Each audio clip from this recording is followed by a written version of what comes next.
Hello mga kainday, for today's video. Maaga na naman akong gumising kasi naman alam niyo na po na may trabaho ang aking asawa, kaya dapat lang talaga maaga ako na nagigising. Kasi pag hindi ako magising ng maaga, alam mo na yun kung ano ang kalalabasan. Ang relasyon talaga ng mag-asawa ay hindi po perfect. Hindi po natin masasabi na porket mabait yung ating mga asawa matatawag natin na perfecto. Hindi po yun, mali po yung pag-iisip niyo. Kasi yung asawa ko ay just me, marimar. Iba yung ugali. Minsan ako na lang yung nag-a-adjust. At balik na nga tayo dito sa aking ginagawa. Oo, napapadrama na naman ako sa inyo. Ayun na nga, pagkagising ko ay diretso na po ako nagsaing at saka hindi ko na po pinakita sa inyo. Pagkatapos ko po magsaing ay hinakbatan ko na yung pako na pinangutan ng aking asawa dun sa kagubatan kahapon. Hindi po nagulay yun kasi may nagbigay sa amin na gulay, yung aking bayaw. Binigyan kami ng gulay. Pagkatapos ko palang hagbatan, lulutuin ko na yung pako. Ang gagawin kong luto dito ay adobo sa tuyo. Ayan na nga, sinalang ko na ang aming kawali na walang hawakan. Nasobra na talaga sa kapobre si Inday. Duruhan na pati kawali, wala nang hawakan. Kailan kaya si Inday magre-riko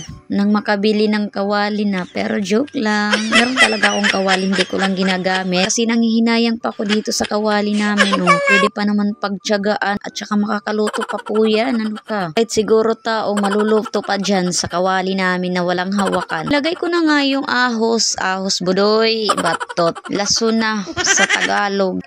Bawang pala. Yung lasuna is waray yun. At binunlod ko na nga yung pako doon sa kawali. Linagyan ko ng tuyo. Siyempre, adobo pong gagawin ko, hindi po sinigang. Kaya tuyo yung ilalagay ko. At saka nilagyan ko na din ng tubig para medyo may sabaw-sabaw para po sa aking mga anak. Importante po talaga ang may sabaw. Kasi po ang aking bunso ay hindi po yan kumakain pag walang sabaw. Nilalaro lang po yung kanin. Kaya minsan napapalo talaga sa akin. Kung maluto na nga ay hinaong ko na po sa kawali. Kasi may lulutuin pa po akong isa is yung pabo. Pabulad-bulad. Naniwala ka naman talaga na pabo yung lulutuin ko. Yun lang po mga kainday. Yan po ang kapares ng aking gulay na pako. Masarap po yan kahit bulad lang. Mapapa-only rice ka talaga dyan. 4 na piraso lang pala na tuyo yung binili ng aking anak. By the way mga kainday, hindi talaga tuyo yung pinapabili ko, yung dilis. Wala daw kasing dilis, kaya yun, tuyo na lang. Pagkatapos ko palang magluto mga kainday sa tuyo, ayan, nagsandog na pala ako ng kanin kasi kakain na po kami mga kainday kasi anong oras na. Fast forward mga kainday, pagkatapos pala namin kumain, nagdiretso na po ako maglaba. Kasi kagabi pa po yan nalabahan. Kaya ngayon ko na lang tiniwasan paglaba. Kagabi kasi yung linaban ko is yung mga puti kasi natatagalan po talaga ako maglaba sa mga puti. Fast forward mga kainday, pagkatapos ko pala maglaba ay naligo po ako ng ulan.